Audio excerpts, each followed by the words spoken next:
नमस्कार, स्वागत है आपका हमारे चैनल पर। मैं हूं आपके साथ शिप्रा सैनी। कांग्रेस शासित राज्य छत्तीसगढ़ में मनी लॉन्ड्रिंग मामले में ईडी ने बड़ी कार्रवाई की है। छत्तीसगढ़ के मुख्यमंत्री भूपेश बघेल की उप सचिव सौम्या चौरसिया को ईडी ने मनी लॉन्ड्रिंग मामले में गिरफ्तार कर लिया है और गिरफ्तारी के बाद ईडी ने सौम्या चौरसिया को कोर्ट में पेश किया।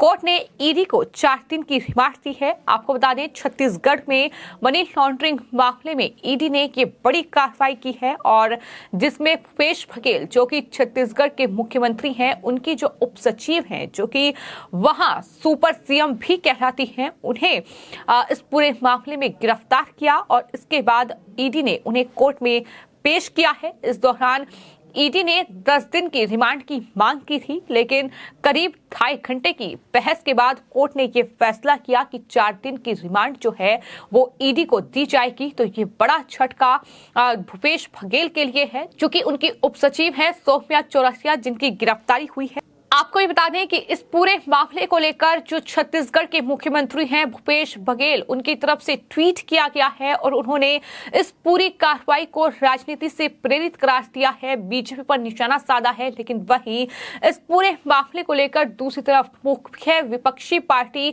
यानी बीजेपी जो है वो लगातार बघेल सरकार को घेर रही है, उन पर लगातार हमलावर नजर आ रही है। चूंकि बीते 2 दिनों में बड़ी महिला अधिकारियों के खिलाफ ईडी ने ये दूसरी बड़ी कार्रवाई की है। गुरुवार को ही ईडी ने झारखंड कैडर की आईएएस अधिकारी पूजा सिंघल की 80 करोड़ से ज्यादा की संपत्ति अटैच कर दी थी और उसके बाद अब सौम्या चौरसिया पर शिकंजा कसा गया है और उन्हें अब गिरफ्तार किया गया है, जिसके बाद बघेल सरकार की मुश्किलें बढ़नी लाजमी है। आपको ये बता दें कि सौम्या चौरसिया को राज्य में यानी छत्तीसगढ़ में जो कथित कोयला ढुलाई घोटाला हुआ है उसकी भूमिका उसमें है, तो यही वजह है कि उन्हें गिरफ्तार किया गया है और उसके बाद सियासत पूरी तरीके से गरमाई हुई है। कांग्रेस पार्टी इस पूरी कार्रवाई को लेकर लगातार ईडी को घेर रही है और राजनीति से प्रेरित इस पूरी कार्रवाई को बता रही है, लेकिन बीजेपी लगातार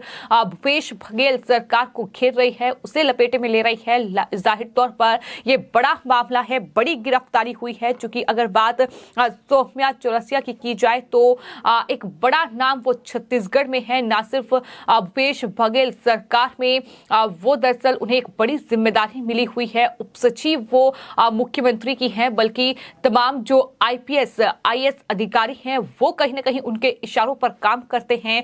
ज्यादा जो फैसले हैं भूपेश बघेल सरकार में वो सौम्या चौरसिया ही लेती थी। ये भी बड़ा खुलासा हुआ है और हर कोई इस बात को जानता है। आपको बता दें, इससे पहले अक्टूबर में ईडी की टीम ने रायपुर के सयाजी होटल में भी डेरा जमाया था और होटल को ही अपना कैंप ऑफिस बना लिया था। प्रदेश के अलग अलग जिलों में कार्रवाई के बीच माइनिंग डायरेक्टर जेपी मौर्य को कैंप ऑफिस ले जाया गया था और उसके बाद chips Chhattisgarh infotech promotion society के सीईओ समीर बिश्नोई और उनकी पत्नी को भी पूछताछ के लिए बुलाया गया था। ये भी बताया गया था कि मुख्यमंत्री भूपेश बघेल की ओएसडी सौम्या चौरसिया से भी पूछताछ की गई थी। ईडी के टारगेट में कोयला और रेत का कारोबार करने वाले ज्यादा लोग हैं। इस मामले में छत्तीसगढ़ में कोयला परिवहन घोटाले में जेल में बंद आईएएस समीर बिश्नोई, सूर्यकांत तिवारी, सुनील अग्रवाल और लक्ष्मीकांत तिवारी को पहले ही गिरफ्तार किया गया है। कोर्ट ने चारों आरोपियों की जमानत याचिका खारिज कर 6 दिसंबर तक न्यायिक हिरासत में पहले ही भेज दिया है। मामले में एक आरोपी कोयला कारोबारी सुनील अग्रवाल की ओर से अदालत में जमानत की अर्जी भी लगाई गई, जिसे विशेष अदालत ने खारिज कर दिया। यानी जो भी इस पूरे कोयला और रेत का कारोबार करने वाले ज्यादा जो लोग हैं, जो कि फिलहाल वहां इस मनी लॉन्ड्रिंग मामले में ईडी के शिकंजे में हैं, जिनकी गिरफ्तारियां हुई हैं, उन्हें इस पूरे मामले में फिलहाल कोई राहत नहीं मिल रही है और जाहिर तौर पर उन तमाम लोगों से पूछताछ जांच एजेंसी ने की होगी और उसके बाद सौम्या चौरसिया पर शिकंजा कसा गया है। आपको ये बता दें कि सौम्या चौरसिया जो है वो छत्तीसगढ़ में हमेशा से ही सुर्खियों में रही हैं। फिलहाल वो मुख्यमंत्री भूपेश बघेल की उप सचिव हैं और सरकार के द्वारा लिए गए सभी बड़े फैसलों में सौम्या चौरसिया का पूरा दखल होता है, ये हर कोई जानता है। पिछले कुछ दिनों पहले छत्तीसगढ़ के बिलासपुर में जो महातारी हुंकार रैली आयोजित की गई थी, उसमें केंद्रीय मंत्री स्मृति ईरानी ने भी सौम्या चौरसिया का नाम उल्लेख अपने संबोधन में किया था। आपको ये बता दें कि छत्तीसगढ़ में बड़े से बड़े जो अफसर हैं, जो अधिकारी हैं, वो सौम्या चौरसिया के आदेश पर काम करते नजर आते हैं। इतना ही नहीं, वरिष्ठ आईएएस आईपीएस पदों पर बैठे अधिकारी भी सौम्या चौरसिया को बड़े सम्मान देते हैं और उनके आदेशों का पालन करते नजर आते हैं। छत्तीसगढ़ में बीजेपी सौम्या चौरसिया पर कई बार निशाना साधती रही है। जाहिर तौर पर इन तमाम घोटालों को लेकर वो हमलावर नजर आई हैं।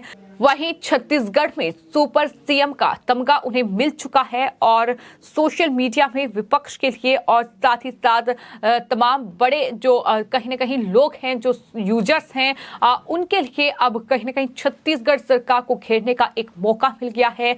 यही वजह है कि लगातार ये मुद्दा अब सोशल मीडिया पर भी गरमाया हुआ है। जिस तरह से छत्तीसगढ़ की सुपर सीएम का तमगा हासिल कर चुकी सौम्या चौरसिया की गिरफ्तारी पर अब बघेल सरकार घिरती नजर आ रही है। और यही नहीं, एक पत्रकार ने जिस तरह से सौम्या चौरसिया की गिरफ्तारी पर रिपोर्टिंग की है, जिस तरह से उसे भ्रष्टाचार की मूरत करार दिया है, इतना ही नहीं, तमाम शब्दों का इस्तेमाल उनकी तरफ से किया गया है। अपनी रिपोर्टिंग के दौरान भ्रष्टाचार के रंग में रंगी भ्रष्टाचार की मूर्ति सौम्या चौरसिया, इस तरह से उस पत्रकार ने बखान सौम्या चौरसिया का किया है। सुनील नामदेव उस पत्रकार का नाम है, जो कि सोशल मीडिया पर काफी वायरल हो रहा है और लोगों का ये कहना है कि दरअसल इस तरह से पत्रकार जो है वो पूरी आजादी से काम कर रहा है। रवीश कुमार जैसे पत्रकार को घेरा जा रहा है। तो कुल मिलाकर के पूरा मामला कहीं ना कहीं सोशल मीडिया पर भी काफी चर्चा में बना हुआ है।